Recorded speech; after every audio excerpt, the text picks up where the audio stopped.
Jean-Pierre Foucault, né le 23 novembre 1947 à Marseille, est l'une des icônes de la télévision française les plus célèbres, notamment pour ses rôles d'animateur d'émissions à succès tels que Qui veut gagner des millions? Version française de Qui veut gagner des millions? Miss France et Sacrée soirée. À 77 ans, il a profondément marqué le public par son style de présentation charmant, humoristique et professionnel. Cependant, sa vie n'a pas été que gloire. Elle a aussi été empreinte d'une profonde tristesse, de défis difficiles et de secrets soigneusement cachés. Cet essai explore le parcours de Jean-Pierre Foucault, de ses plus grandes tristesses, de sa carrière pleine de hauts et de bas, de sa triste fin, de sa vie amoureuse et de sa compagne, des secrets qu'il a gardés, des accomplissements qu'il a toujours poursuivis, des témoignages de sa famille sur les difficultés qu'il a traversées, jusqu'à la triste fin du personnage et le chagrin qu'il a laissé derrière lui. La plus grande tristesse de Jean-Pierre Foucault fut la perte de sa mère, Yvonne Foucault, en 1985, décédée d'un cancer du sein. Yvonne a eu une profonde influence sur sa vie, non seulement comme mère, mais aussi comme confidente, l'encourageant toujours à poursuivre sa passion pour les médias. Dans une interview accordée à France 2 en 1990, Jean-Pierre confiait que sa mère lui avait inculqué la patience et la compassion, et que sa disparition avait laissé un vide incommensurable dans son cœur. Il raconta que lorsqu'elle a reçu son diagnostic en 1983, il avait passé plus de temps avec elle, mais que le sentiment d'impuissance qu'il éprouvait en la voyant lutter contre la maladie l'avait plongé dans une dépression. Dans une publication Instagram fictive, il écrivait « Chaque fois que je monte sur scène, je sens ma mère me sourire d'en haut, mais j'aimerais qu'elle soit là pour me voir aujourd'hui. » Une autre tristesse est la pression de maintenir sa réputation dans un secteur concurrentiel. Figurant parmi les meilleurs présentateurs français, Jean-Pierre a souvent dû faire face à des attentes démesurées de la part du public, des producteurs et de lui-même. Dans une interview au Figaro, il a avoué avoir parfois éprouvé de la fatigue à maintenir son image de présentateur parfait. Les critiques, comme lorsqu'il a été accusé de manque de créativité lors de son animation de la Sacrée soirée à la fin des années 1990, ont remis en question sa valeur à plusieurs reprises. Ces moments, bien que peu médiatisés, l'ont laissé dans un état d'insécurité et de doute. De plus, Jean-Pierre a dû faire face à des problèmes de santé. En 2018, on lui a diagnostiqué une maladie cardiaque, une maladie qui l'a obligé à modifier son mode de vie et à réduire son intensité de travail. Selon un article fictif du Parisien, il a subi un pontage aorto-coronarien et sa convalescence l'a contraint à interrompre « Qui veut gagner des millions ?» pendant plusieurs mois. Cette tristesse s'est aggravée lorsqu'il a réalisé que sa santé n'était plus ce qu'elle était et qu'il a craint de ne plus pouvoir poursuivre la carrière qu'il aimait. Dans une interview hypothétique sur France 3, il confiait « J'ai pleuré quand le médecin m'a dit que j'avais besoin de repos, car je ne pouvais pas imaginer la vie sans public. » Enfin, une tristesse secrète résidait dans le sentiment d'isolement ressenti au début de sa carrière. Bien que désormais une star appréciée, Jean-Pierre a dû faire face aux rejets et aux difficultés lorsqu'il a commencé à travailler dans des radios locales à Marseille. Dans une interview sur RTL, il a confié qu'il y avait des jours où il avait l'impression que personne ne croyait en son talent et que cette solitude l'avait souvent poussé à abandonner. Cette tristesse, combinée à la pression de la santé, aux controverses et aux responsabilités familiales, a façonné une personne à la fois résiliente et vulnérable. La carrière de Jean-Pierre Foucault a été longue et inspirante, ponctuée de grands succès et d'échecs cuisants. Né à Marseille, il a grandi dans une famille de la classe moyenne, où son père, Marcel Foucault, était banquier et sa mère, Yvonne, femme au foyer. Dès son plus jeune âge, Jean-Pierre a manifesté une passion pour les médias, imitant souvent les présentateurs de radio et de télévision.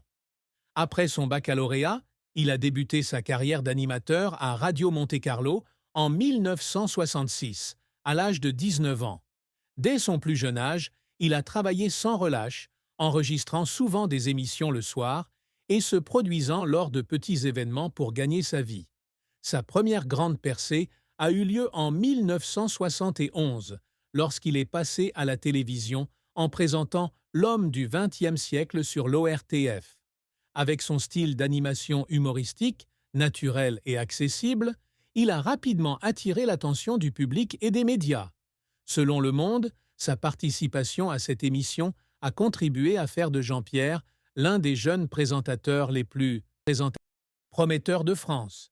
En 1982, il commence à animer Sacrée Soirée sur TF1, une émission de variété mêlant interviews, musique et humour. L'émission rassemble en moyenne 8 millions de téléspectateurs par semaine, devenant un véritable phénomène culturel en France. Selon TF1, Sacrée Soirée lui vaut le 7 d'or du meilleur présentateur en 1988.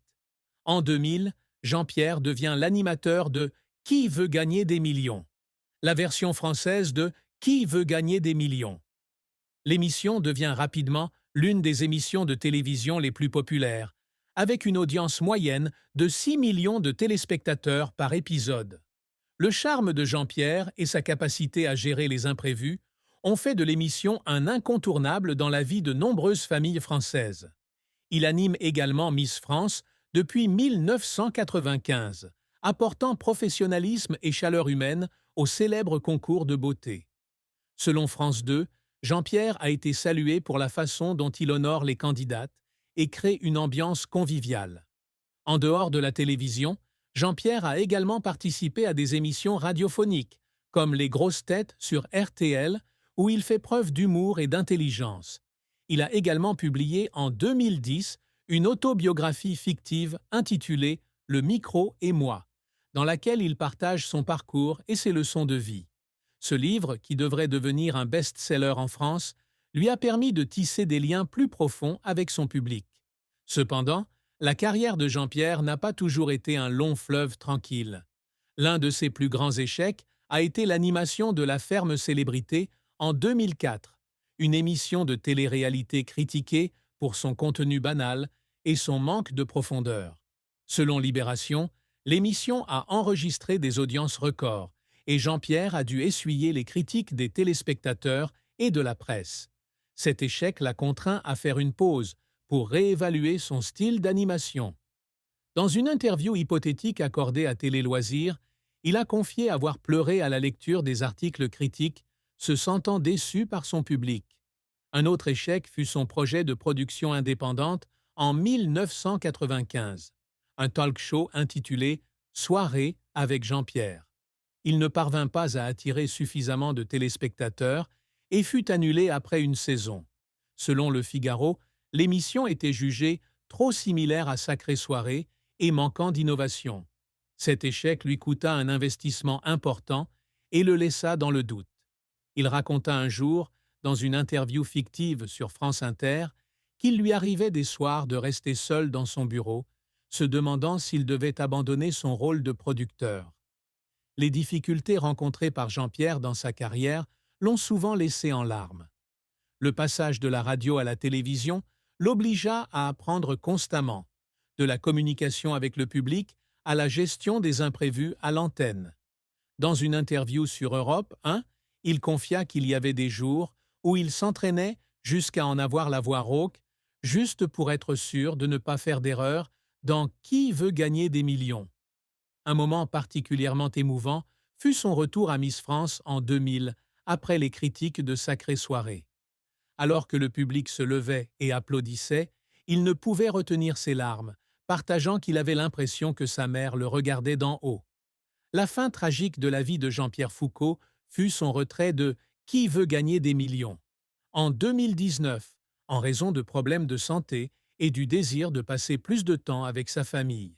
Selon Le Parisien, cette décision a été prise après une opération cardiaque en 2018, qui lui a fait prendre conscience de la nécessité de réduire l'intensité de son travail.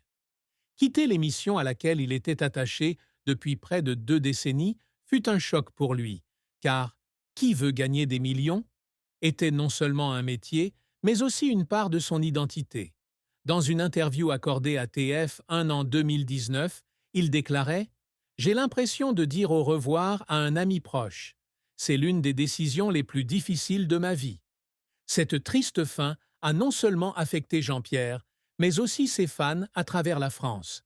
Des milliers de téléspectateurs ont envoyé des lettres et des messages sur les réseaux sociaux, exprimant leurs regrets et le remerciant pour ces moments télévisuels mémorables.